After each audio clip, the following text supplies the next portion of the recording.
Eki adalah anak kandung kami yang mana menjadi korban daripada kelompok-kelompok yang kejam. Saya tidak diam. Saya terus berupaya dan bekerja sama dengan reskrim. Terbukti beberapa kita kami amankan dan sisanya sedang kami perjuangkan untuk dilakukan pengungkapan. Sekali lagi saya mohon doa, mudah-mudahan orang-orang yang telah mengambil nyawa anak saya bisa segera terungkap. Ya saya bilang ke Pak Rudiana juga pada situ, Pak, buat jadi saksi apa? Anak saya meninggal kan. Nah, sedangkan saya tidak tahu kejadian itu. Jadi kamu diarahkan oleh AF dan Rudiana dulu, setelah itu baru di BAP oleh penyidik yang lain. Ya. Dugaannya adalah memberikan keterangan tidak benar, palsu, ya, dan juga penganiayaan, kemudian memberikan surat palsu dan lainnya. Terhadap keterangan saudara Dede tadi, dia menuding bahwasanya Ibtu Rudiana ini merekayasa adalah perbuatan fitnah. Nah, karena memang yang bersangkutan telah membuat fitnah dan mencemarkan nama baik, kami per hari ini telah melayangkan somasi terbuka ya kepada saudara Dede.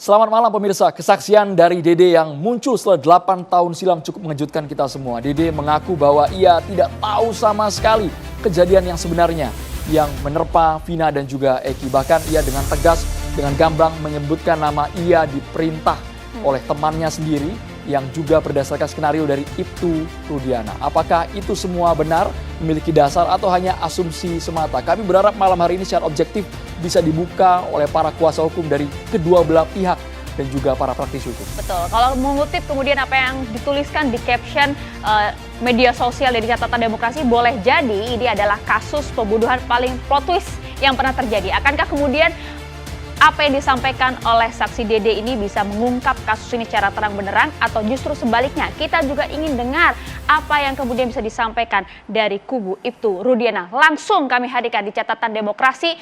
Selain kami hadirkan sejumlah narasumber, kami juga kehadiran mahasiswa dari Universitas Nasional Jakarta dan juga dari Universitas Padjadjaran Bandung. Kami yakin teman-teman di sini, Gen Z, teman-teman mahasiswa juga pasti mengikuti kasus ini karena ini bergulir masif sekali viral di media sosial. Kalian pasti menyimak secara seksama bagaimana dari awal ini sudah berbulan-bulan kasusnya menjadi sorotan masyarakat. Iya, kami harapkan nanti juga bisa terlibat ya dalam diskusi yang kami gelar di Catatan Demokrasi malam hari ini. Langsung saja kami perkenalkan satu persatu narasumber kami sudah hadir di meja Catatan Demokrasi. Ada Bang Fredrik Yunadi, praktisi hukum. Selamat malam, silakan disapa penonton Catatan Demokrasi. Dan juga yang cantik jelita malam hari ini yang langsung akan menjawab berbagai tudingan ya. Ada Bu Elsa Syarif, pengacara dari Ibtu Rudiana. Assalamualaikum Bu Elsa, apa kabar? Assalamualaikum warahmatullahi wabarakatuh. Waalaikumsalam warahmatullahi wabarakatuh. Kami hadirkan juga di sini ada mantan Kabar Reskrim, ada Komjen Pol Purnawirawan Ito Subardi. Selamat malam. Selamat malam. Assalamualaikum warahmatullahi wabarakatuh. Waalaikumsalam warahmatullahi wabarakatuh. Kami juga menghadirkan, ini tidak kalah tebal berkas yang dibawa. Bang Fredrik bawa juga berkas. Kuasa hukum dari Peggy Setiawan, Tony RM juga membawa berkas yang cukup tebal malam hari. Selamat malam, Bang Tony. Selamat malam. Assalamualaikum warahmatullahi wabarakatuh. Waalaikumsalam warahmatullahi wabarakatuh. Kami juga menghadirkan ada kuasa hukum dari 6 terpidana kasus pembunuhan Vina dan juga Eki, Bang Ruli Panggabean. Selamat malam, Bang Ruli. Selamat malam. Dan juga Bang Jogi Nainggolan, dulu pernah memegang 5 terpidana kasus Vina. Betul. Berarti mantan kuasa hukum dari 5 terpidana kasus Vina dan juga Eki, Bang Jogi Nainggolan. Terima kasih. Kita langsung ke Ibu Elsa Syarif.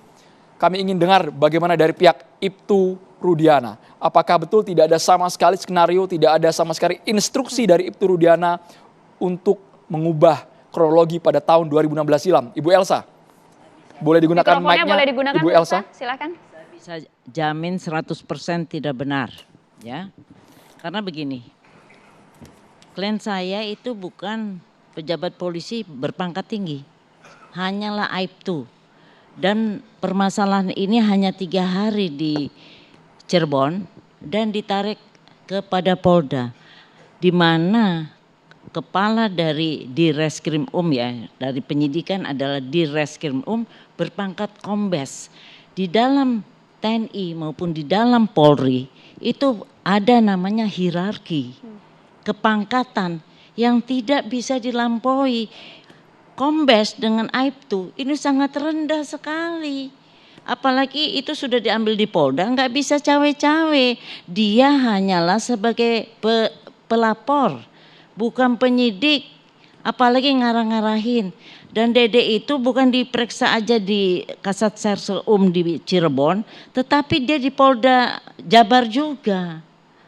Di Polda Jabar juga nggak mungkin tiba-tiba Aibtu jadi lawyernya Dede. Dan Dede itu bukan tersangka, bukan terdakwa, bukan terpidana. Dia saksi, dia bebas mengatakan apapun. Dia tidak ditekan. Kalau memang nanti pernyataan demikian, itu menyangkut nanti penyidik Polda Jabar, dia akan memproses itu apakah benar itu. Tidak mungkin saya bilang. Ya kalau dia ngomong-ngomong biasa sih nggak apa-apa dan terserah saja. Tetapi risiko hukumnya jelas karena itu apalagi sudah disebarluaskan dengan podcast itu sehingga kami sudah melakukan somasi 3 kali 24 jam. Jika tidak mencabut apapun, tidak meminta maaf kepada klien kami, setelah 3 hari pasti insya Allah kami akan proses hukum. Dan itu ancaman hukumnya sangat tinggi ya. Kalau memberi keterangan palsu 7 tahun, kalau memberatkan terdakwa 9 tahun. Apalagi mengaitkan kepada bahwa itu skenario. Sepinter apa Aibtu Rudiana itu mengarang cerita 11 orang perannya ini, emangnya dia sudah jadi ini skenario, bikin skenario kayak film? Tidak mungkin. Oke, jadi Bu Elsa, saya bantah dengan keras. Oke, dibantah dengan keras bahkan juga mensomasi selama 3 hari, diberikan waktu 3 hari untuk minta maaf. Akankah kemudian ada laporan hukum yang akan digarap juga oleh kubu Anda? Pasti. Tapi seperti ini Bu Elsa, kemarin yang sangat mengejutkan adalah ketika Didi mengatakan ia merasa dihantui, rasa bersalah, ada tekanan. Ya kan pasti. Dan itu sekarang kita mau cerita ya. Skenario-nya kayak apa sih? Yang itu pasti ada. Kenapa saudara mencabut? Saya terbayang-bayang selama 8 tahun. Kenapa nggak dari dulu? Gitu loh. Apalagi satu orang aja bikin skenario bisa tabrak-tabrakan. Ya. Apalagi skenario 11 orang. Luar biasa. Aibtu itu bukan dari Akpol. Ya, pengetahuannya dia dari Bintara. Bukan saya merendahkan pengetahuan orang, tapi orang yang polisi yang nggak berbakat untuk jadi skenario di dalam suatu film tuh bisa, oh ya si A diperankan ini, si B perankan ini, si C. Itu memang dia berbakat dan sekolah sinematografi. Tapi kalau sekolahnya polisi ya nggak bisa dong. Saya disuruh bikin skenario juga nggak bisa. Oke Bu Elsa, Anda juga memiliki bukti-bukti bantahan kalau begitu? Pasti. Dan siap. Dan bukan ini kan hakim memberikan suatu putusan diberikan dalam fakta yuridis, bukan BAP, keterangan BAP, bukan keterangan persidangan, tetapi fakta yuridis. Fakta yuridis adalah persesuaian dari keterangan saksi, ahli, barang bukti, dan terdakwa sesuai dengan pasal 184 KUHP. Itu rangkaian dirangkai, apalagi ada pencabutan ya, keterangan terdakwa tuh 3 orang. Itu pun sudah dipertimbangkan oleh majelis hakim karena tidak bersesuaian, karena itu ditolak. Dan kemudian ini ya persesuaian ini fakta yuridis bukan fakta persidangan. Dicomot satu, comot situ pasti saling bertentangan ya, saling bertabrakan. Karena itu sudah terikat satu sama dengan lain dari menjadikan suatu keputusan dari majelis hakim Yang mulia itu sampai mempunyai kekuatan hukum Tapi tetap. patut dipertanyakan juga Ibu, Elsa tadi juga mempertanyakan kenapa baru sekarang Bu ya? Setelah 8 tahun berlalu Bang Jogi ditanggapi kenapa baru sekarang Dede muncul ke permukaan? Kalau sudah 8 tahun munculnya di media terbayang-bayang sosial begitu sudah stres berat, udah mungkin ada kegangguan dari Bebannya begitu berat ya. pemikirannya. Silakan, Bang Jogi 8 tahun loh, bukan masa yang kecil, sedikit. Gitu. Baik, terima kasih. Saya muncul lagi nih TV One nih, udah cukup lama saya. Saya sampaikan kepada forum ini, saya adalah salah satu dari sekian pengacara yang menghadiri persidangan sejak dari awal ya Bu ya. Dan betul, saudara Dede itu tidak pernah menghadiri persidangan. Dan kami sudah secara tegas kepada majelis hakim untuk memanggil mereka agar hadir di ruang persidangan. Dan itu dilaksanakan oleh pihak jaksa penuntut umum. Tapi apa hasilnya? Sampai pada waktunya, ternyata Dede dan Aib tidak pernah hadir dalam ruang persidangan. Dan akhirnya kami bertanya, ini siapa sih manusianya? Kok ada berita acaranya, tetapi tidak mau hadir dalam ruang persidangan? Ini menjadi tanda tanya besar buat kami, sehingga pada waktu itu timbul pertanyaan, ada apa dibalik daripada ketidakhadiran mereka? Maka ketika sekarang saudara Dede muncul secara tiba-tiba di luar daripada nalar saya sebagai seorang pengacara dari 5 terpidana pada saat itu, walaupun sekarang sudah dihandle oleh dari kawan-kawan DPN Pradi. Lalu saya amati, ini orang biasa-biasa aja, ya, dari karakternya biasa-biasa, dari sifat-sifatnya bisa. Tetapi kenapa dia nggak hadir? Ada apa di balik ketidakhadiran itu? Rupanya dari penjelasan-penjelasan yang saya dengar di podcast maupun pada saat ada rilis daripada DPN Pradi di bawah pimpinan Oto ya Hasibuan menjelaskan secara runut dan mungkin kita bisa lihat bahwa betul dia menerima panggilan untuk sidang. Menerima panggilan, tetapi panggilan itu dikonfirmasi kepada Pak Rudiana, itu yang saya dengar ya Bu ya. Dan Pak Rudiana mengatakan kamu nggak usah hadir. Artinya ada di sini sesuatu yang miss. Seandainya waktu itu Pak Rudiana mengatakan hadir aja di persidangan. Toh itu kan panggilan resmi dari pengadilan. Ini clear masalahnya. Diketahui juga tidak apa alasan yang kemudian disampaikan oleh itu Rudiana? Bukan, begini. Ini ceritanya artinya Dede dulu. Karena Rudiana pada saat hadir di persidangan sebagai saksi, dia adalah sebagai saksi pelapor. Oke.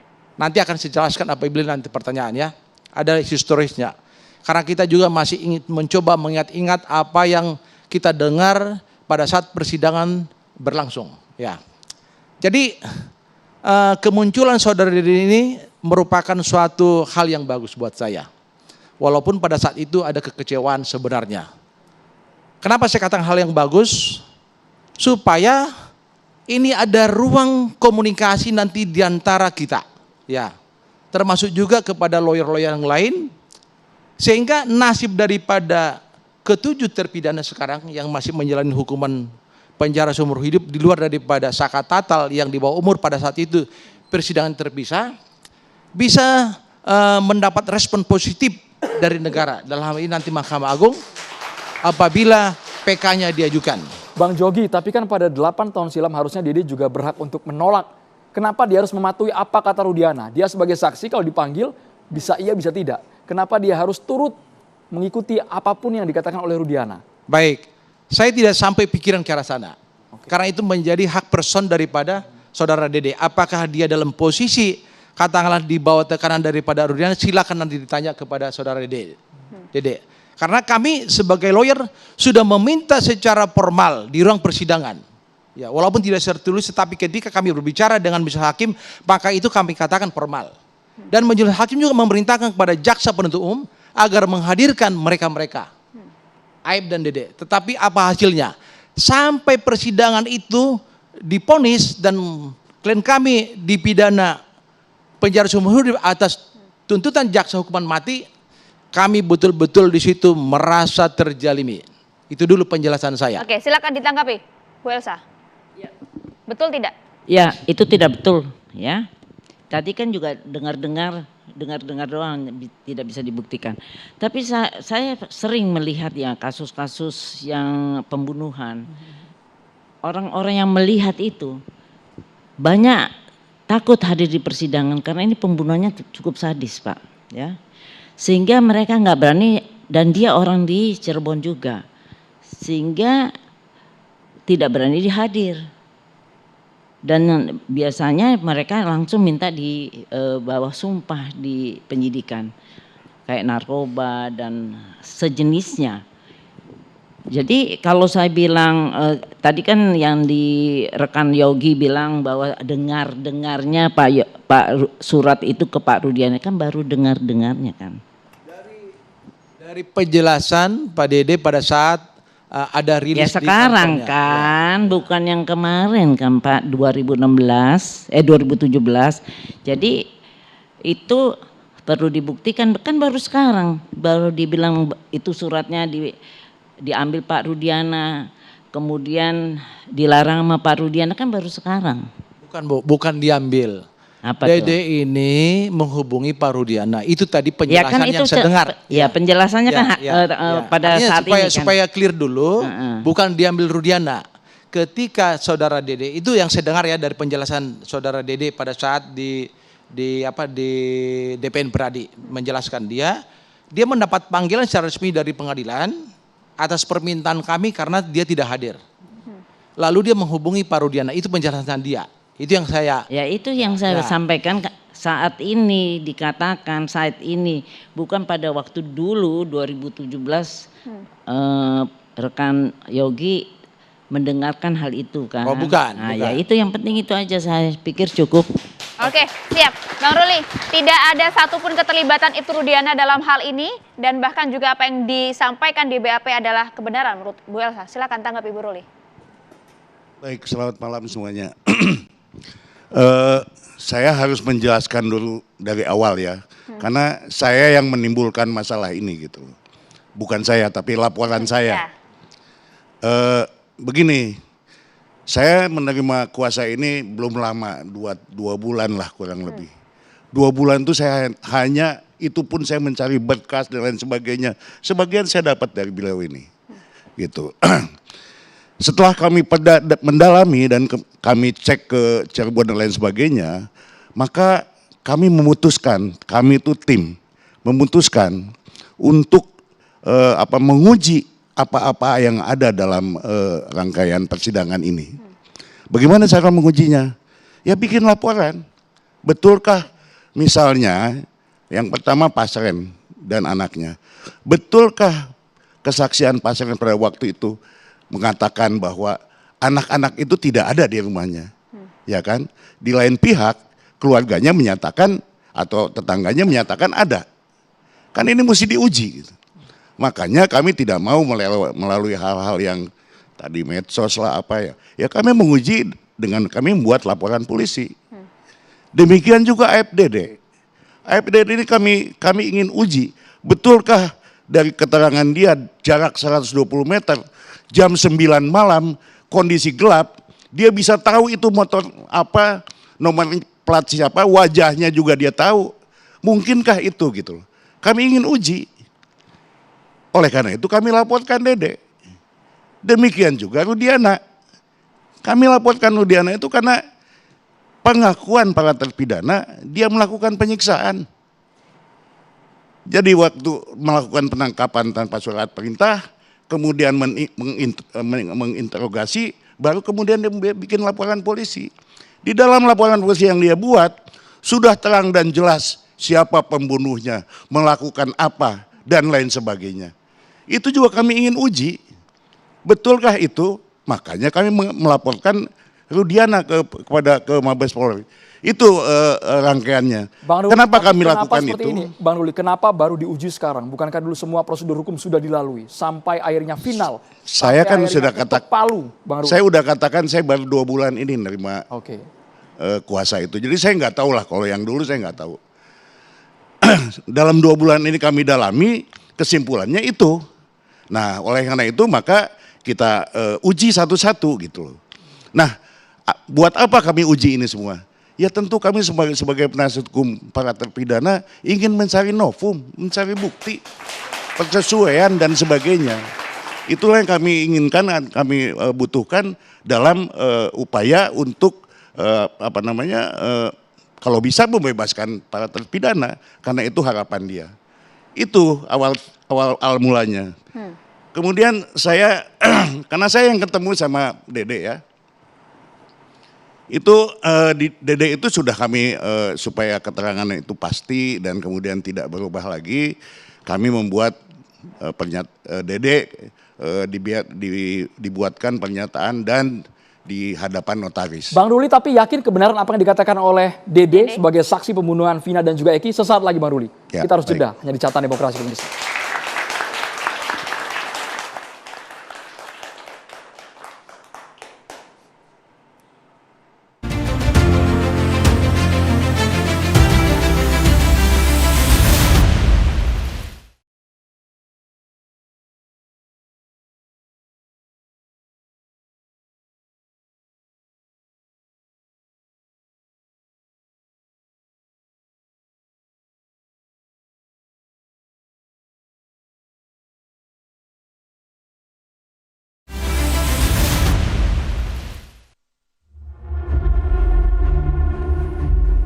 Ya saya dalam hati ya sebenarnya saya pengen Pak, nggak mau jadi saksi, saya pengen keluar dari situ, cuman saya udah di dalam, saya bisa apa? Tapi kan sebelum masuk ke ruangan kan dibilang dulu Pak, kamu belajar lagi nongkrong di warung, ada orang nongkrong segerombolan anak-anak, melempar batu, bawa bambu, nah, terus sama pengajaran itu udah diomongin dari luar dulu Pak Aep sama Rudiana ngasih tahu saya Pak. Buat Aep lebih baik jujur daripada hidup kamu nggak tenang, buat keluarga malu dan anak-anak pun jadi korbannya, anak sendiri jadi korban terhadap buat kedepannya Pak. Diana kalau merasa benar segera mengambil tindakan hukum atas ucapan dari Dede, dan ternyata ibarat ikan kena umpan, Rudiana telah memerintahkan kuasa hukumnya untuk mensomasi. Halo, terlalu lama somasi. Dalam 2 kali 24 jam, kalau memang Rudiana merasa benar, segera buat laporan polisi terhadap setiap pihak yang terkait yang membuat tuduhan tersebut. Juga kepada Mabes Polri, SP3 dari Peggy segera tidak lanjuti dengan agar semua penyidik waktu membuat BAP tahun 2016 harus segera diperiksa. Yang bersangkutan telah membuat fitnah dan mencemarkan nama baik, kami telah melayangkan somasi terbuka ya kepada saudara Dede. Tentu ini akan kita proses hukum apabila yang bersangkutan ini tidak meminta maaf kepada Bapak Ibtu Rudiana beserta dengan keluarga.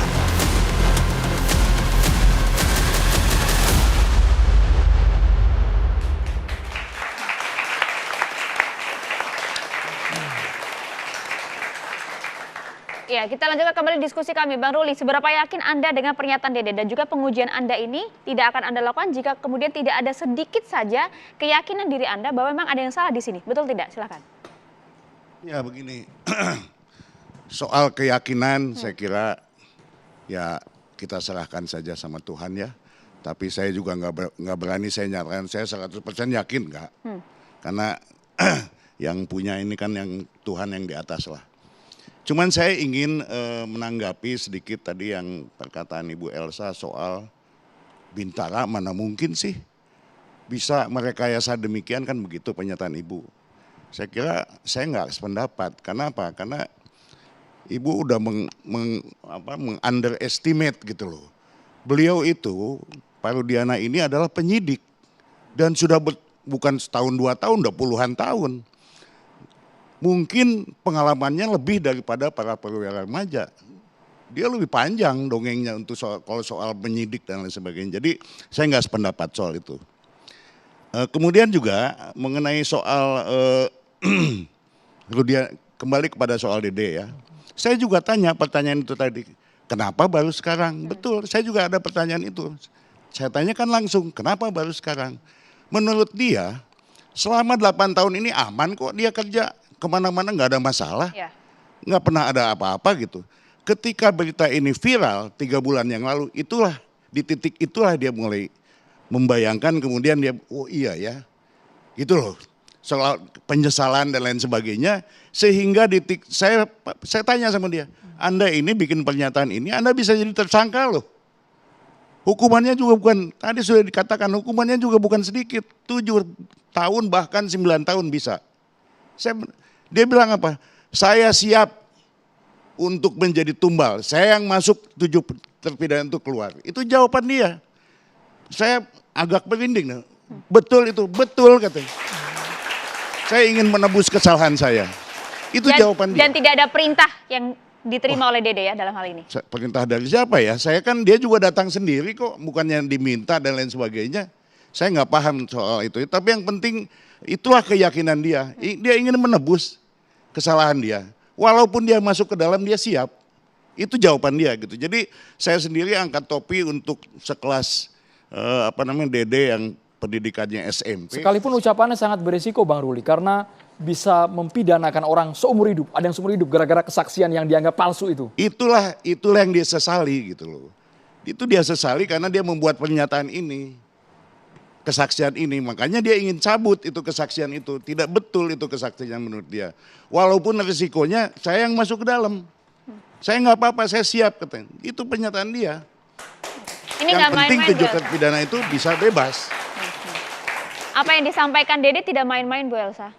Gitu. Jadi itu soal itu ya Bu. Kemudian saya juga tanya pada dia, bikin bikin BAP ini, kemudian bikin jadi saksi ini, kemudian kan nanti akan ke sidang pengadilan.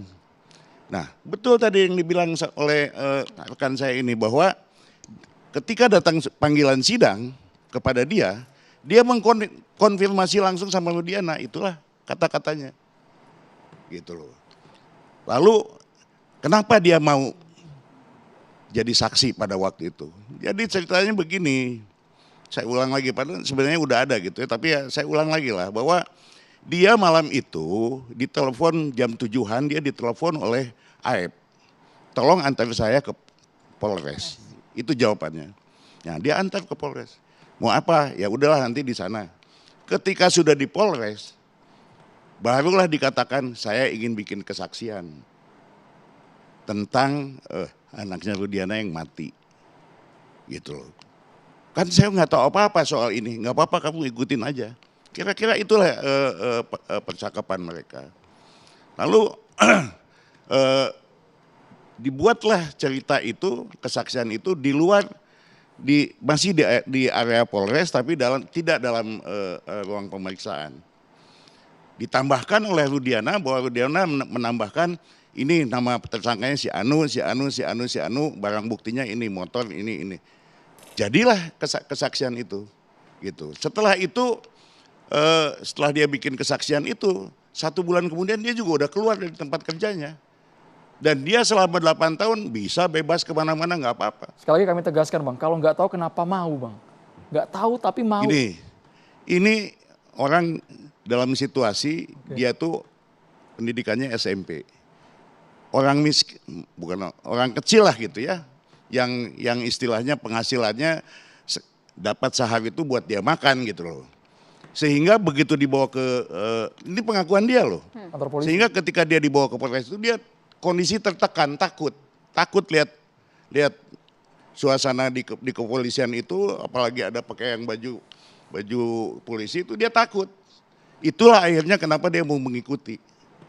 Gitu. Itu saya ingin menerangkan, menjelaskan lebih lanjut. Ini adalah keterangan Dede yang dibuat di depan notaris. Begitu isinya. Bu Elsa ditanggapi Bu Elsa. Silakan Bu Elsa. Begini ya,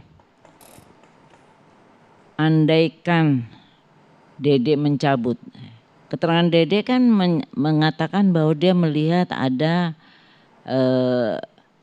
motor dilempar, dikejar dan segala rupa ya.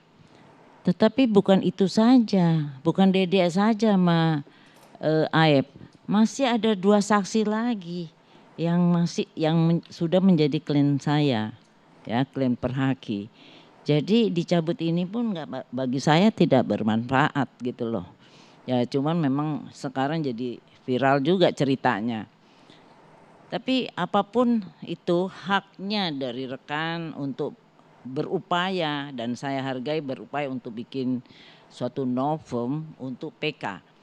Yang saya tidak setuju keterangan Dede ya, saya terlepas dari rekan kan, rekan saya kan cuma menampung ya. Tidak setuju adalah mengikut sertakan seolah-olah klien saya mengarahkan. Di mana klien saya itu bukan waktu pada tahun 2016, bukan polisi yang sudah berpengalaman, umurnya masih muda karena anaknya aja masih 16 tahun. Dia adalah bukan yang sudah umur 50, 60, udah pensiun ya. Jadi tidak, bagaimana dia bisa menguasai jaksa juga? Surat panggilan dia ngambil dari jaksa kan enggak. Panggilan itu jaksa yang kirim ke alamatnya. Jadi janganlah dia Rudiananya dianggap seperti jenderal, seperti Kapolri sehingga bisa menguasai semuanya. Jadi itu kan cerita Dede, ya nggak apa-apa dicatat saja soal Dede. Tapi bagi saya tidak semudah itu, Pak Ruli. Tidak semudah itu Ibtu Rudiana merekayasa. Kita jadi bersangga-sanggahan nih ya. Saya kan sudah menyerahkan kepada kepolisian. Udahlah, baiklah. Kita kasih aja pihak kepolisian yang menguji ini. Kita kan hanya menampilkan ini bukti. Silakan penyidik yang kemudian nanti memutuskan. Kan belum tentu juga Bu, begini. Orang dilaporkan belum tentu juga bersalah kan. Kan masih ada proses itu nanti. Iya kan? Jadi tapi saya ingin ini kondisi yang faktual, yang aktualnya pada waktu itu seperti apa. Itu yang saya pengen gitu loh. Untuk apa ya? Itu tadi saya mengumpulkan bukti-bukti ini gitu. Jadi kalau ini kemudian menyinggung si A, si B ya saya minta maaf, tapi memang itu yang harus saya lakukan demi saya membela klien saya. Terima kasih. Bang Tony RM harus berkomentar juga karena kesaksian dari Dede ini bisa mengubah kronologi terdahulu. Kalau benar, tetapi kalau salah, sanksi pidana juga di depan mata akan dihadapi oleh Dede dan juga rekan-rekannya. Sesaat lagi Bang Tony. Kita harus jeda hanya di Catatan Demokrasi pemirsa.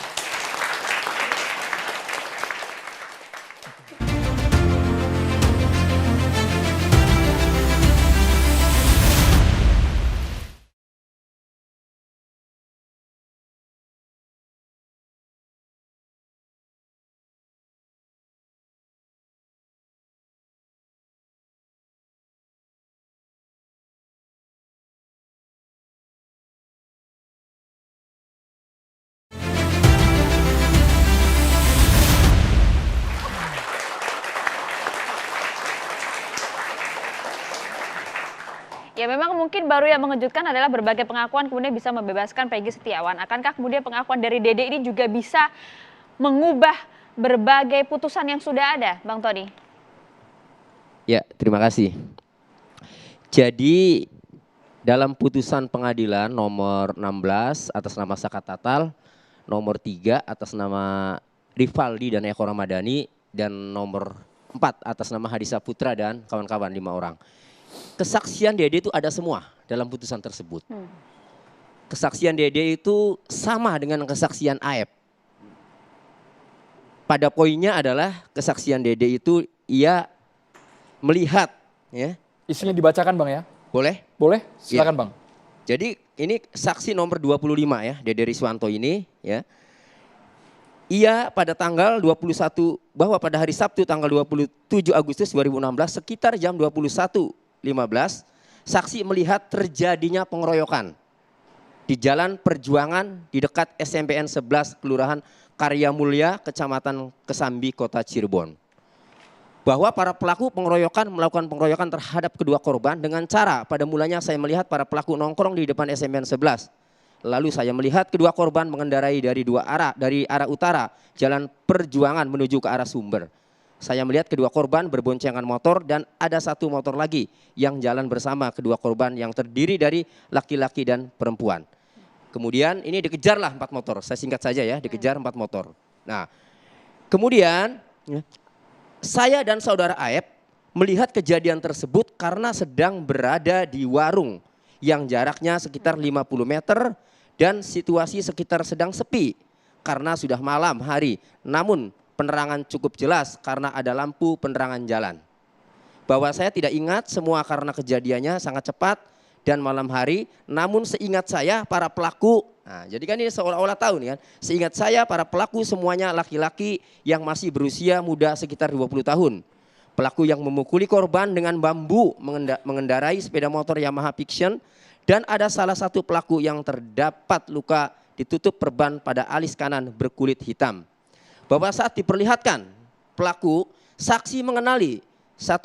Eka Sandi, 2. Supriyanto, 3. Jaya alias Kliwon, 4. Hadi Saputra alias Bolang, 5. Eko Ramadhani. Kelima tersangka tersebut yang mengendarai sepeda motor dan mengejar kedua korban. Bahwa saksi tidak ingat semua motor yang dipakai pelaku, yang masih saya ingat yaitu saudara Eko Ramadhani mengendarai sepeda motor Suzuki Satria FU warna hitam, saudara Hadi Saputra mengendarai sepeda motor Yamaha Fiction merah. Ya, bahwa saya sering melihat para pelaku tersebut sering nongkrong di tempat tersebut, apalagi setiap malam minggu para pelaku selalu nongkrong di tempat tersebut. Nah, terhadap keterangan saksi yang dibacakan, para terdakwa memberikan pendapat para terdakwa itu tidak benar keterangan si saksi Dede dan keberatan.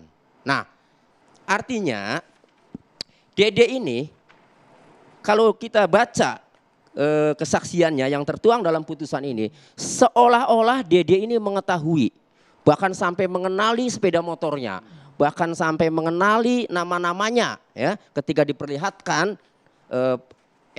Eka Sandi, Supriyanto, iya dia kenal. Nah, selanjutnya ada kalimat kelima tersangka tersebut yang mengendarai sepeda motor dan mengejar kedua korban. Lalu belakangan ya sudah ramai ini, Dede mengatakan bahwa kesaksian seperti ini mengaku diarahkan oleh saudara Rudiana yang tidak lain adalah ayahnya korban atau Eki. Melihat mimik muka Dede ya yang orang kecil, orang kampung, saya melihatnya dia jujur. Saya melihatnya dia jujur Dede ini. Hanya dari mimik muka, Bang? Ya. Lalu buat apa? Lalu buat apa? Dede lagi enak-enak tenang, tidak ada masalah, tenang dia bekerja di mana. Tidak pernah diusik-usik baik oleh kepolisian, oleh netizen. Lalu tiba-tiba muncul, bahkan taruhannya dia siap di penjara. Karena dia sadar, walaupun diarahkan sama Rudiana, tapi sanksinya dia sadar setelah diberikan pemahaman oleh para penasihat hukum. Sanksinya adalah memberikan kesaksian palsu di bawah sumpah. Sebagaimana diatur dalam pasal 242 KUHP. Yang mengakibatkan terdakwa jadi dihukum berat. Itu tidak mudah. Kalau memang dia tidak benar, ya tidak yang dia katakan ya. Ngapain juga taruhannya itu dia di penjara loh taruhannya. Terus kemudian yang kedua ya. Ini tujuan dia bagus untuk membebaskan 7 orang terpidana.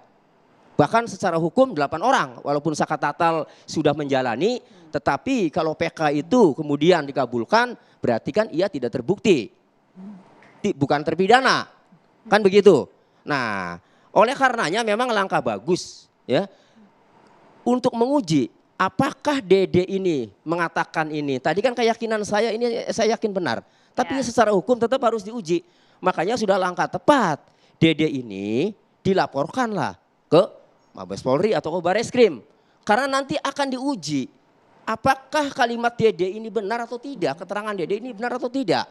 Misalnya pada saat Dede tidak pernah berada di lokasi. Lalu kesaksiannya ini diarahkan. Berarti kesimpulannya ya, ada 2 nih ya.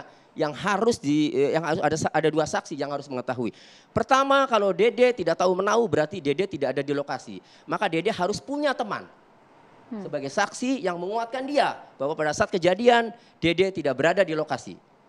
Kemudian yang kedua, Dede diarahkan oleh Rudiana dan Aep.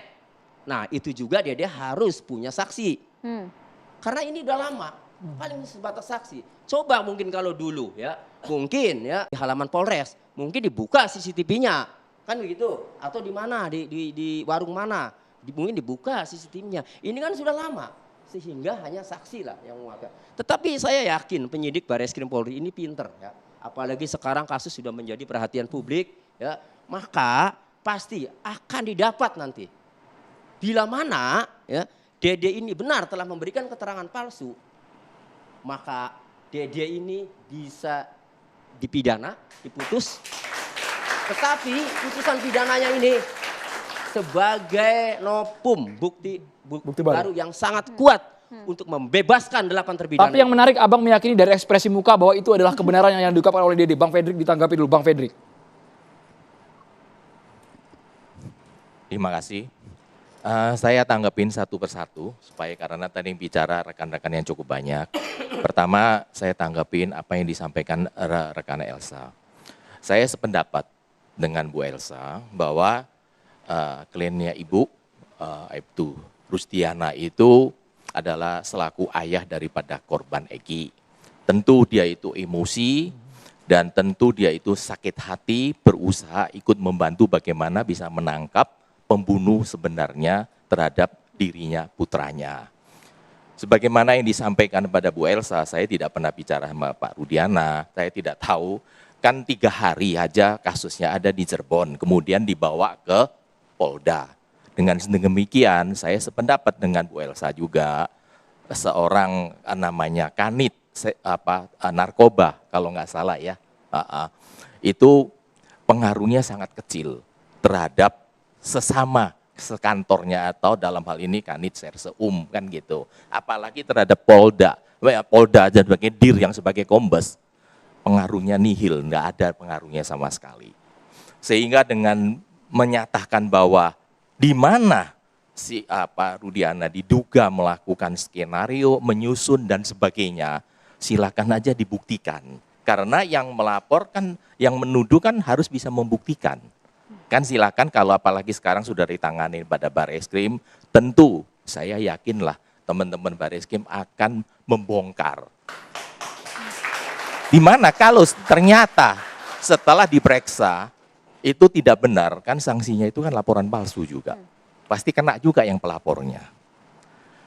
Dalam hal ini juga saya menanggapi daripada PH-nya yang dahulu, Pak siapa Jody yang nggak salah. Jogi Nainggolan. Ya, mohon maaf saya belum kenal Pak ya. Ya, BAP-nya Bapak harus masih ingat kali Pak ya, bahwa Dedek dan Aib itu kan di BAP di bawah sumpah di depan penyidik. Sebagaimana pasal 161 ayat 1 kan KUHP Pak. Saksi yang di bawah sumpah diperiksa oleh BAP dibacakan di hadapan sidang sama dengan saksi yang disumpah di hadapan sidang. Itu punya kekuatan mengikat. Dengan demikian, sekarang Dedek itu memungkiri membuat surat di depannya notaris. Notaris itu hanya mencatat, nggak ada artinya. Banyak orang salah tafsir. Oh di depan notaris itu aktenya kuat. Nggak Siap ada di penjara ceritanya. kok Pak? Hah? Siap di penjara bahkan? Ya, kalau siap di penjara ini kan sekarang lagi viral kan, semua pengen masuk ke TV, disorot, diketahui, dikenal sama publik, Waduh. disambut sebagai pahlawan ya. Kalau siap di penjara, kalau seorang gini Pak, tidak ada manusia di dunia ini yang siap di penjara, tidak ada manusia di dunia ini yang tidak takut mati, bohong semua. Itu saya yakin 1000%. Nanti sampai waktunya bila dalam hal ini terbongkar ternyata dia itu palsu, dia akan bisa dijerat dalam hal ini terus dengan sumpah palsu 242 karena dia telah membuat keterangan di bawah sumpah di depan penyidik. Dengan demikian keterangannya dia itu mengakibatkan orang masuk penjara seumur hidup, dia bisa dihukum 9 tahun. Dia juga bisa dijerat dalam hal ini adalah contempt of court, penghinaan terhadap pengadilan yang dimana pasal 207, 217, 224 dalam hal ini KUHP sudah mengatur dengan masuk penjara 1,5 tahun.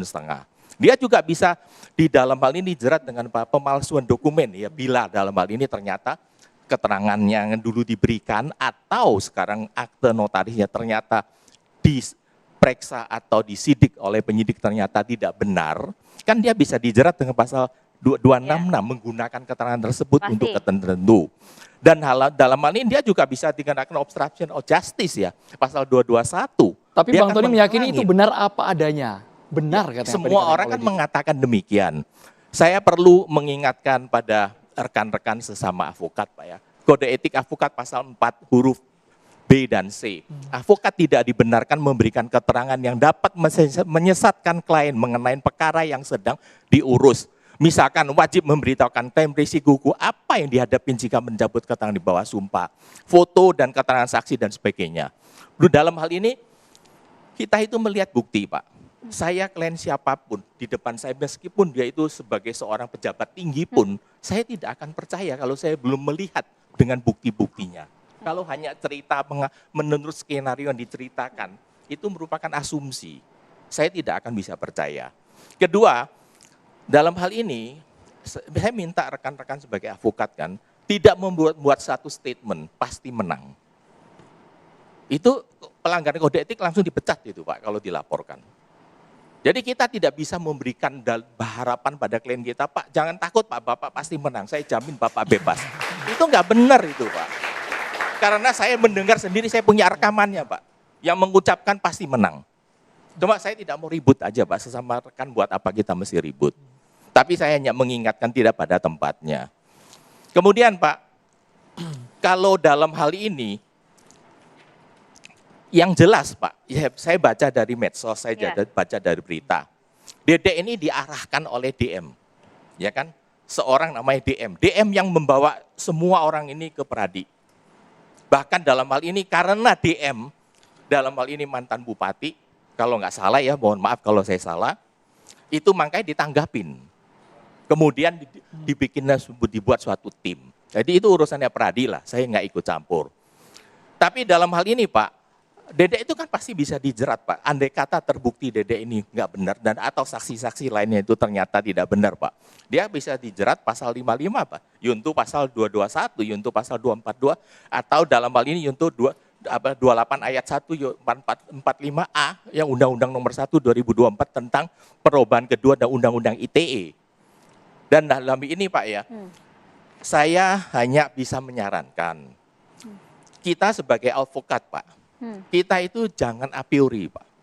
Baik terhadap penyidik, baik terhadap klien, baik terhadap saksi. Kita harus terbuka dalam hal ini Pak.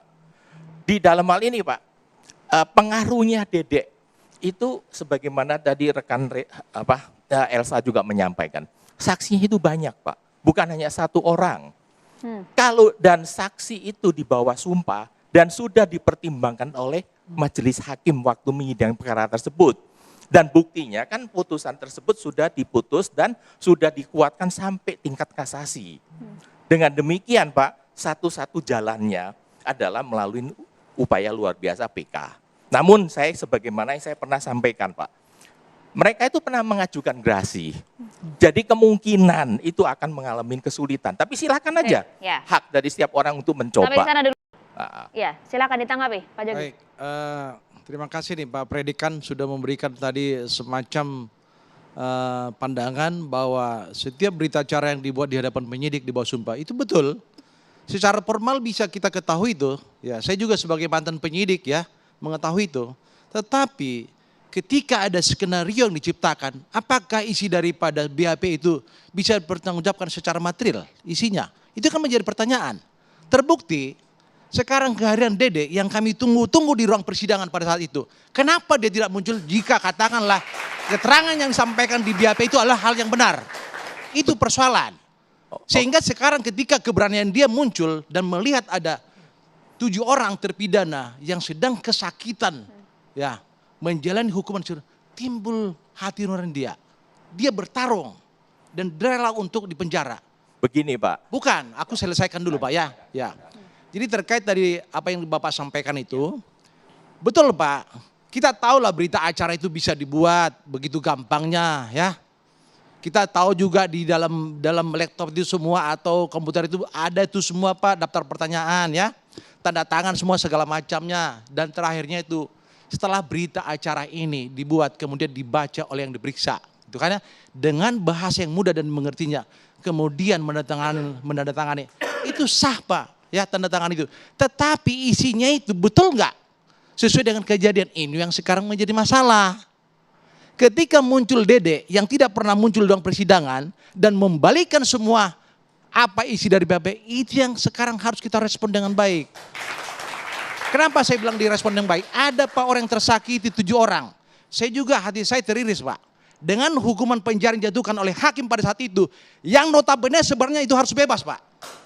Dan saya terus terang aja, sebagai lawyer dari 5 terpidana, mendengar kata-kata hakim, supaya Bapak ketahui ya, jika tidak terbukti saya akan bebaskan. Itu sampai sekarang terngiang dalam pikiran saya, Pak. Kenapa hakim berbalik? Karena kami di demo selama persidangan itu. Apa penyebabnya demo? Berarti ada skenario yang besar agar kami tidak membela mati-matian terhadap mereka. Itu dulu Bang ya? Itu dulu, betul. Itu saya akui. Dan Anda yakin itu ya? Dan saya yakin nih semua itu. Seandainya katakanlah keterangan Dede apa yang dibuatkan dalam berita benar, dia tampil dong dalam persidangan. Tapi buktinya sekarang dia kan mengatakan, saya menerima panggilan untuk sidang. Lalu dia menghubungi siapa? Bukan berkonsultasi dengan orang tuanya, bukan dengan kakaknya. Kepada siapa? Bapak silakan buka Pak podcast. Terus penjelasan ketika dia hadir di DPN Peradi yang dipimpin oleh Pak Oto, dia menjelaskan itu. Jadi kita juga Pak harus fair gitu kan ya. Kabarnya diduga menghubungi Ibtu Rudiana. Bang Pedrik ditanggapi. Itu harus fair Pak. Dengan kehadiran saudara Dede sekarang ini membuat harapan baru Pak. Membuka harapan baru. Untuk mereka-mereka yang sekarang terjalimin. Untuk mendapatkan kebebasan apabila nanti dilakukan PK. Itu Bapak harus pendapat dengan saya. Saya tidak sependapat dengan apa yang dikatakan oleh rekan. Ya, kita boleh simpati pada klien kita. Menang kalah itu hal yang biasa, Pak. Iya, saya setuju, kalau Pak. Sekarang hakim, tapi Pak, kalau faktanya, Pak, kalau faktanya menang kalah hal yang biasa. Kalau faktanya tidak sesuai dengan apa yang terjadi, terus mau diapain? Ya, kenapa waktu itu Bapak tidak bisa memenangkis, tidak bisa menuangkan dalam pledoi? Sudah Pak. Kalau sudah Pak, berarti begini, pertimbangan hakimnya supaya Bapak itu tahu, kan Bapak kan lebih tidak kuat karena mengalami dalam majelis persidangan. Tidak mengalami persidangan. Saya yang hadir selama dalam persidangan. Dan semua juga dokumen yang ada di persidangan sudah kita bantah.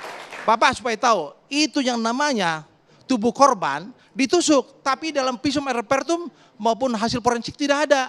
Apa itu bukan merupakan suatu fakta yang keliru dalam dakwaan jaksa. Tapi hakim selalu akan kami pertimbangkan. Apa yang dipertimbangkan? Dihukum orang. Ya, begini Pak, visum et repertum yang saya baca di dalam berkas putusan itu ada luka sayatan. Itu Pak, jangan dibantah Pak. Saya hanya melihat daripada visum Pak. Harusnya Bapak dalam hal ini berjuang dong, berdialog kalau perlu. Bagaimana caranya bisa membebaskan. Pak Predik udah baca belum dakwaan Pak?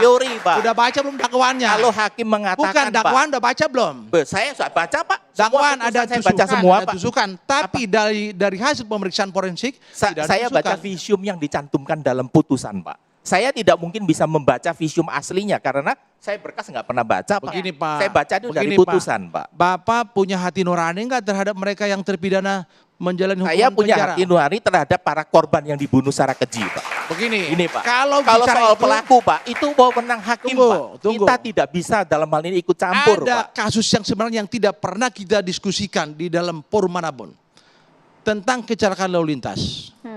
Tetapi selalu terframing ini adalah pembunuhan. Itu adalah tanggung jawab daripada penyidik, bukan saya Pak. Makanya, saya hanya memberikan Pak, gambaran hukumnya aja Pak. Betul, makanya setiap ada forum selalu membicarakan masalah pembunuhan dan pemerkosaan.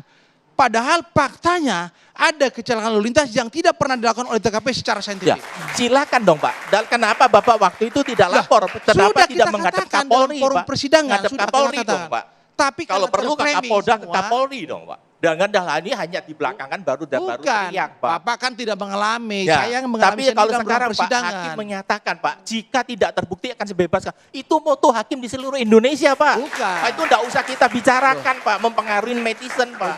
Jarang, atau mengaruhi Pak. adik-adik sini udah enggak benar itu Pak.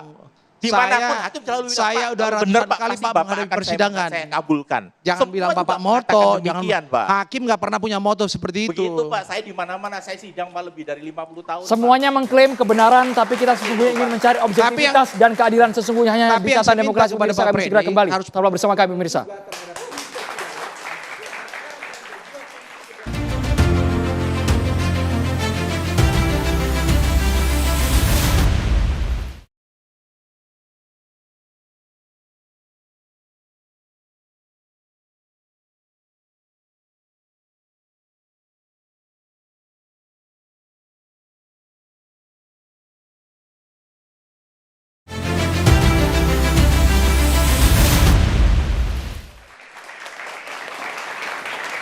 Kita juga akan libatkan mahasiswa ya, Maria ya.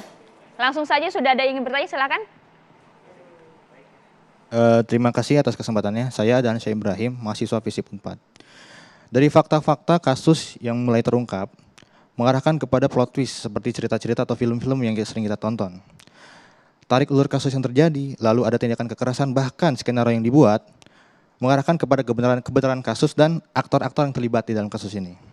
Lalu dalam kesempatan ini saya ingin bertanya kepada para narasumber, bagaimana tanggapannya terkait politisasi kasus yang mengarahkan kepada kebobrokan institusi yang terlibat, salah satunya institusi Polri. Lalu bagaimana penegakan hukum ke depannya di tengah fenomena no viral, no justice. Terima kasih. Oke, Pak Ito silakan langsung ditanggapi Pak Ito. Baik, terima kasih. Yang pertama tentunya kita harus melihat kalau bicara masalah politisasi kasus harus bisa dibuktikan ya. Sebagai kita yang orang mengerti tentang hukum tentunya harus didukung dengan fakta-fakta. Kita ini bicara sekarang di sini mencari keadilan dan kebenaran. Keadilan buat siapa? Baik buat korban maupun yang mungkin terpidana. Mungkin ya. Nah kemudian kita melihat bahwa di sini kadang-kadang kita berpikir terlalu sempit ya bahwa di dalam negara hukum kita ini ada dikenal dengan criminal justice system. Sistem peradilan pidana dari mulai penyidikan yang dilakukan oleh aparat kepolisian, kemudian penuntutan umum oleh penuntut umum dan pengadilan oleh hakim. Jadi semua itu dari mulai hulu sampai ke hilir. Jadi jangan hanya melihat di penyidikan. Proses penyidikan ini hanya mengumpulkan keterangan, mengumpulkan saksi-saksi, mengumpulkan alat bukti, kemudian diserahkan kepada jaksa. Alangkah janggalnya kalau jaksa mau menerima begitu saja. Saya pernah menjabat di 2 kali direktur lalu lintas dan saya 18 tahun di reserse. Jadi Pak Jonggi ini dulu teman saya. Waktu di sel lalu lintas dia di reserse.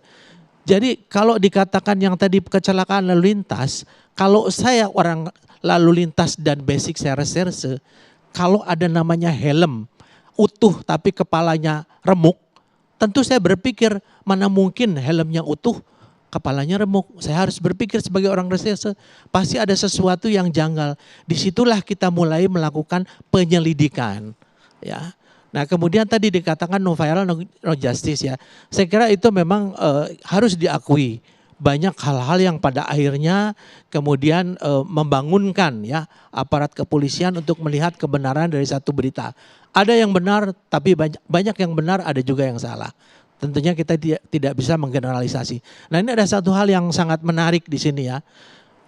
Contohnya adalah sederhana aja, maaf nih Pak Tony. Kita coba berpikir sekarang secara objektif.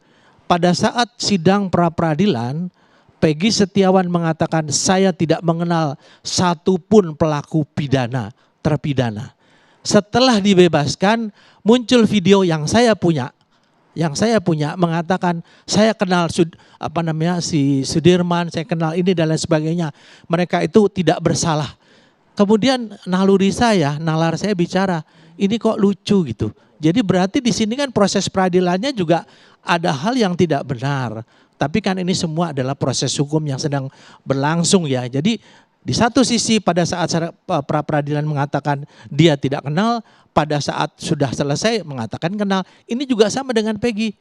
Saat dia peradilan dia mengatakan bahwa kenal, tiba-tiba sekarang 8 tahun kemudian dia mengatakan tidak kenal. Nah ini kemudian mengerucut kepada seolah-olah tindakan yang dilakukan oleh penyidik tidak profesional.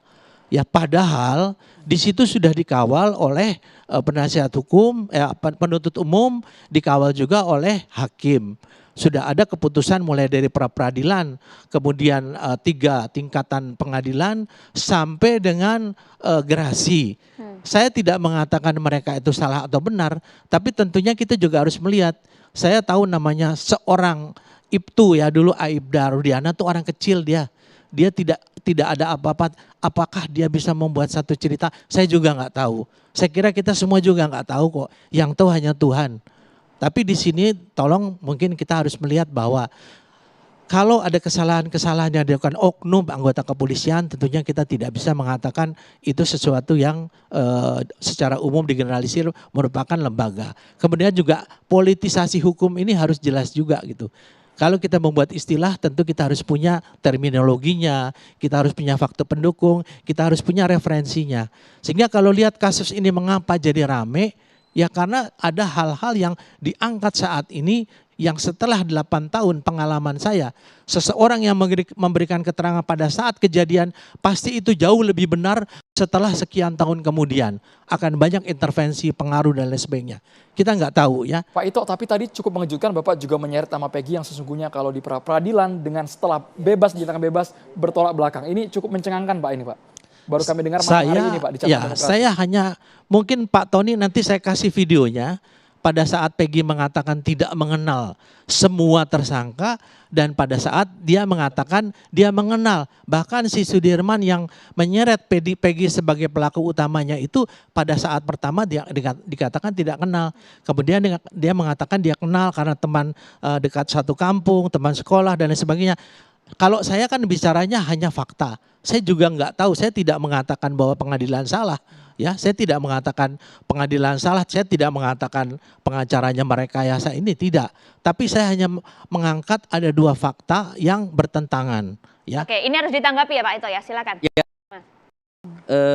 Saya luruskan, Pak Ito, Peggy Setiawan itu Pak belum pernah Pak diproses di pengadilan Pak. Pra peradilan itu Peggy Setiawan tidak pernah dihadirkan. Lalu ngomong Peggy Setiawan itu tidak kenal, itu di mana di pengadilannya? Peggy Setiawan itu ya, kalau kan Bapak tadi di pra peradilan kan itu. Di pra peradilan itu Peggy Setiawan tidak pernah dihadirkan, Pak.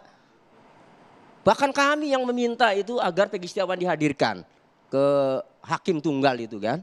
Nah, tetapi kan nyatanya tidak. Jadi mendengar di mana kalau Pak Ito ini ya mendengar Peggy Setiawan di pra peradilan itu ngomong tidak kenal.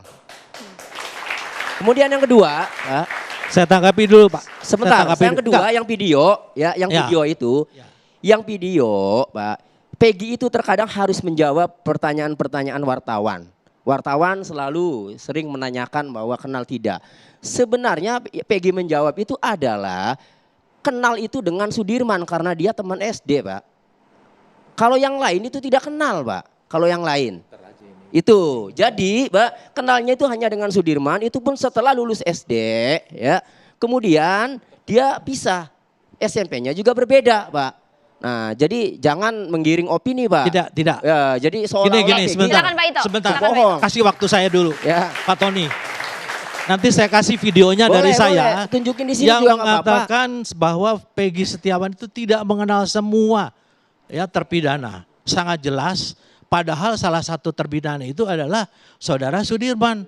Saya punya ini videonya, nanti saya kasih. Iya, tapi itu bukan di pengadilan Pak, bukan di pengadilan. Betul. Gitu. Iya, Bapak salah kan, tadi mengatakan luar persidangan ya Bapak ya. Peggy mengatakan tidak mengenali, kemudian di video kan kenal dengan Sudirman dan pada lain-lain. saat pra peradilan Pak, Bapak mengatakan bahwa terjadi salah tangkap dengan dasar dari keterangan Peggy Setiawan yang mengatakan tidak mengenal semua. Itu dasarnya yang Bapak bawa di pra peradilan. Setelah pra peradilan selesai muncullah video yang mengatakan Peggy mengenal mulai Sudirman dan lain sebagainya. Jadi sebaiknya kita bicara masalah fakta. Ya saya kira bukan mengatakan bahwa di pra peradilan yang ngomong, tapi sebelum pra peradilan Peggy Setiawan mengatakan tidak mengenal. Itulah dasarnya. Bapak sebagai penasihat hukum mengatakan bahwa Peggy tidak kenal. Ya, sehingga tapi dikatakan itu salah tangkap. Dikatakan mungkin yang bersangkutan adalah error in persona. Jadi itu bukan di pra peradilan, bukan di pengadilan Pak. Itu kan statement. Betul, ya, statement yang dijadikan dasar oleh saudara untuk di pra peradilan. Dan gitu. sepanjang saya menangani kasusnya Peggy ini, sejak awal saya sebelum jadi kuasa hukumnya Peggy, Pak, saya lebih memilih interview keluarganya. Dan sejak awal juga memang Ibu Kartini, orang tuanya, memang kalau sama Sudirman, kenal teman SD. Dari awal juga begitu, Pak. Tidak ada kemudian tidak kenal sama semuanya ya. Nanti kita dengar. Gitu, karena teman SD. Ya, karena Sudirman salah satu terpidana dan dia yang membawa Peggy Setiawan soal kenal. Terus inti yang Bapak maksud apa intinya? Jadi saya sampaikan bahwa setiap orang itu bisa merubah keterangannya termasuk Dede. Oh. Tapi itu ada sanksi hukumnya. Nah nanti silahkan gitu. Tapi jangan di sini seolah-olah mengatakan ada hal-hal yang diatur oleh penyidik dan harus dibuktikan. Pak Jonggi ini penyidik dan Pak Jonggi pengalaman sekali. Pernah nggak Pak Jonggi mengarahkan orang? Saya tanya sekarang. Pak Jonggi langsung dijawab. Pernah tidak mengarahkan orang, Pak Jonggi? Baik, terima kasih Pak Ito. Ya. Jadi dalam kamus proses penyidikan Pak, itu kan seorang kedudukannya saksi atau tersangka itu bebas memberikan keterangan. Ketika katakanlah penyidik sudah beraudien dengan si A atau si B yang diperiksa kedudukannya sebagai saksi atau tersangka, maka kedudukan daripada seorang penyidik itu tidak boleh mengintimidasi, walaupun dalam prakteknya ada. Ya, tetapi secara pribadi Pak, dengan gelar keilmuan yang saya miliki, saya tidak pernah mengarahkan seseorang untuk kamu berbuat sesuatu demi kepentingan orang lain. Tidak pernah Pak Ito. Saya kira Pak Jonggi ini salah satu contoh penyidik yang baik. Tapi oknum ada juga. Betul Pak. Makanya saya tanyakan demikian Pak. Karena tadi logikanya adalah setelah 3 hari dari Polres dipindahkan ke Polda. Kenapa? Saya bicara langsung dengan Kapolda yang lama dan Kapolres. Supaya tidak ada konflik interest. Karena si Rudiana itu adalah anggota Polres Pak. Nah sekarang saya sependapat dengan Bang Ruli ya. Kita sekarang bicara masalah ini saling bicara berdasarkan versi kita masing-masing. Kita kembalikan saja kepada sistem hukum di negara kita lah. Nanti bagaimana hasilnya PK dan lain sebagainya. Buat apa kita misalnya saling ngotot, merasa benar, merasa yakin. Tapi saya sebagai purnawirawan Polri, saya merasa bahwa institusi Polri saya ini sekarang bahkan Pak Kapolri memerintahkan Rudiana diperiksa di Mabes Polri. Ya, supaya tidak ada konflik interest. Kita tunggu dalam minggu ini. Kalau memang bisa dibuktikan, percaya sama saya, Pak Kapolri tidak akan pernah menutup. Kita tahu kasus-kasus besar. Beliau tidak menutup, ya. Kita harus percaya kepada institusi. Demikian. Pak. Jadi Pak Ito, tuduhan kepada Ibtu Rudiana itu benar apa adanya atau tidak? Kenapa kalau memang tidak benar dan dibantah tidak muncul langsung Pak Ibtu Rudiana? Saya Pak. Begini, Rudiana itu adalah anggota Polri. Dalam Aktif, ya, Pak? setiap dia melakukan sesuatu yang di luar kedinasan, dia dilarang sesuai dengan kode etik. Sehingga sekarang Rudiana sebagai manusia biasa didampingi oleh Ibu Elsa. Didampingi oleh Pak Pitra. Nah dia punya hak sebagai manusia yang menuntut keadilan atas kematian anaknya. Sehingga dia ingin, jadi kalau menurut saya, kalau saya misalnya ada seorang, katakanlah Dede, saya pelakunya. Itu 7 orang bebas semua Pak. Ingat kasus Sengkon Karta. Tapi kalau saya mengatakan saya pernah memberikan keterangan palsu, kan harus dibuktikan juga. Jadi saya kira saya sangat sependapat dengan Pak Ruli. Kita daripada sekarang masing-masing mempertahankan versi kita, lebih baik kita menunggu pengadilan. Dan tolong hargai bagaimana sekarang kepolisian itu berusaha mengungkap kasus ini saja jujur. Secara transparan ya. Sudah ada eksaminasi dan saya tahu betul hasilnya. Didampingi oleh Kompolnas. Kompolnas saya selalu berkoordinasi dengan teman saya di Kompolnas. Didampingi oleh LPSK Pak. Semuanya. Nah, marilah kita berharap semuanya bahwa kasus ini secara transparan dibuka. Siapa yang salah ya harus bisa menerima, keadilan harus bisa diterima Pak, kebenaran harus bisa diterima. Kita kembali kepada sesuatu yang mempercayai sistem hukum di negara kita ini masih ada. Ya, itu juga yang kami harapkan ya Pak, silakan. Ya, kalau saya ya dengan munculnya Dede, bahwa ia kesaksiannya mengaku diarahkan oleh Rudiana, kesaksian yang tadi kami bacakan. Kemudian ditambah lagi Liga Akbar juga sama ya. Ia mengaku juga diarahkan karena pada dasarnya yang sebenarnya Liga Akbar tidak pernah tahu. Dalam kesaksiannya Liga Akbar bersama Eki itu kan berbarengan motoran ya, lewat kemudian dilempari. Liga Akbar yang masuk gang kemudian selamat, Pina Eki terus dikejar akhirnya jadi korban. Nah, dari 2 orang yang muncul itu semakin menguatkan keyakinan saya bahwa semua ini ya, skenarionya itu ya semakin menguatkan keyakinan saya semakin yakin bahwa Pak Rudiana inilah ya yang tahu semuanya. Oleh karenanya jalan masuk untuk memeriksa Pak Rudiana ini sudah ada, yaitu laporan polisi baik terhadap Rudiana maupun terhadap Dede. Dari Dede bisa, karena ketika Dede diperiksa, Liga Akbar diperiksa, pasti akan menjelaskan siapa yang mengarahkan. Nah, ditambah lagi di netizen ini beredar luas bahwa yang meninggal itu katanya bukan Eki. Eki itu masih hidup. Itu di netizen ya. Kalau sampai ini benar, wah luar biasa Harus ini kan. ditangkap Ibu Elsa. Kalau sampai ini benar Silakan, ya, Bu Elsa. bahwa Eki itu masih hidup. Sebegitu rapi skenario-nya, lalu untuk menutupi apa, atas pesanan apa. Kemudian ya ternyata misalnya yang disebut-sebut Eki, kemudian ternyata bukan Eki. Dan Dugaan Anda kemana? Bang Sampai di sana dugaan Anda ya Pak Bang ya? Tony, dugaan Anda kemana? Skenario siapa, otaknya siapa, dugaan Anda dijawab singkat. Ya, sebenarnya kalau dari putusan ini ya, pertama yang mengamankan adalah Rudiana. 8 pelaku itu. Kemudian yang kedua dalam BAP juga nama-nama pelaku itu yang memunculkan adalah Rudiana. Kemudian CCTV di lokasi kejadian tidak diperiksa, tidak dibuka. 6 handphone dalam yang menjadi barang bukti juga tidak dibuka, termasuk handphonenya Pina. Ya, jadi ini menurut saya yang disidangkan ini adalah skenario. Tujuannya apa? Lah, kita tidak tahu, makanya Pak Rudiana diperiksa ini biar jelas. Oke. Apa motifnya nanti seandainya dugaan saya bahwa Rudiana lah yang mengatur skenario yang disidangkan. Ibu Elsa, Pak Ito komentar jelas sebagai kuasa apa hukum. motifnya Pak Rudiana mengatur semua ini. Ini kalau terbukti ya. Ibu Elsa boleh komentar dulu. Namanya juga dugaan ya. Dugaan kan bisa benar, bisa nggak benar. Jadi saya sendiri sudah mendapatkan keterangan langsung dari anggota Irwasum yang kebetulan bekas sekpri saya. Sekarang bintang 1. Beliau mengatakan dia sudah ngecek langsung ke makamnya Eki dan Vina.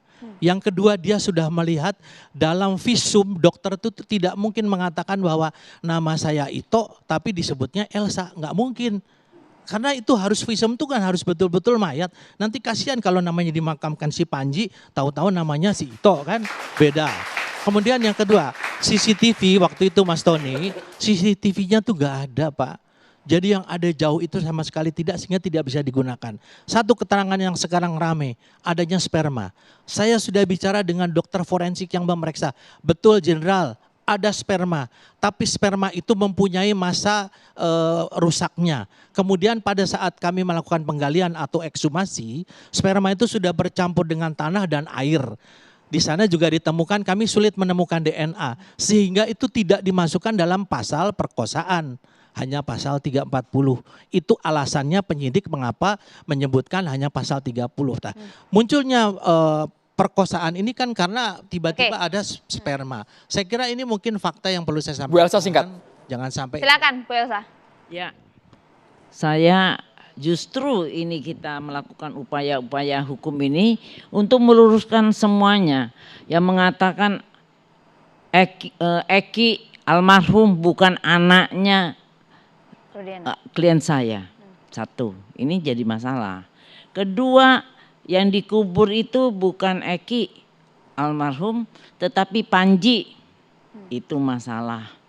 Kemudian ini kecelakaan bukan pembunuhan, itu masalah. Saya nggak usah panjang lebar ya, karena ini udah putusan ingkrah yang kita harus hormati.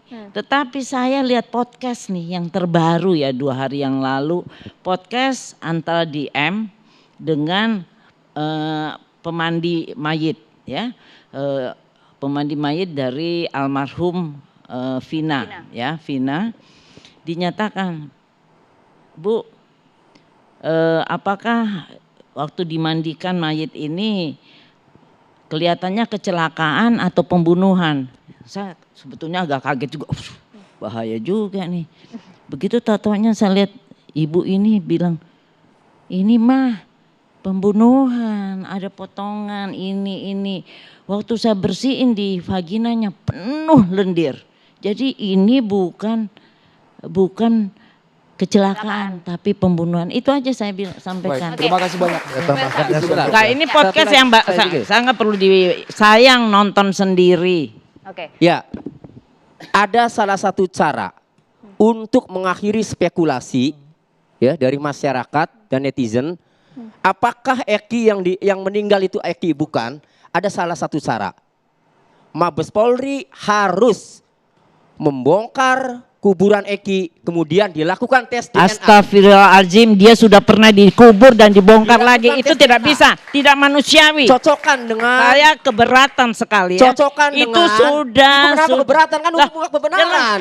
Untuk mengungkap itu kebenaran, untuk mengakhiri dulu. Spekulasi yang Dia terjadi sudah di pernah masyarakat. dikubur, Kami segera kembali sesaat lagi. Kalau kita bersama kami di Demokrasi. Catatan Harus demokrasi setuju akan kalau kembali sudah nggak selanjutnya. bisa benar. orang Maaf. jenazah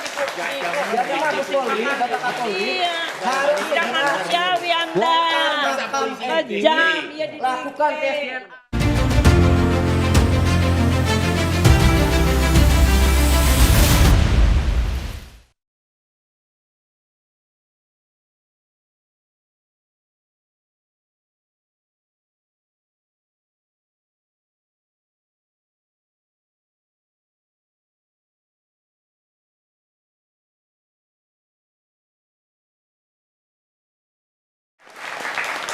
Usai sudah catatan demokrasi hari ini, saya Andrew Meda Merkuri. Dan saya Maria Segas, terima kasih kepada seluruh narasumber yang sudah hadir pada malam ini. Dan juga terima kasih untuk seluruh mahasiswa yang sudah hadir.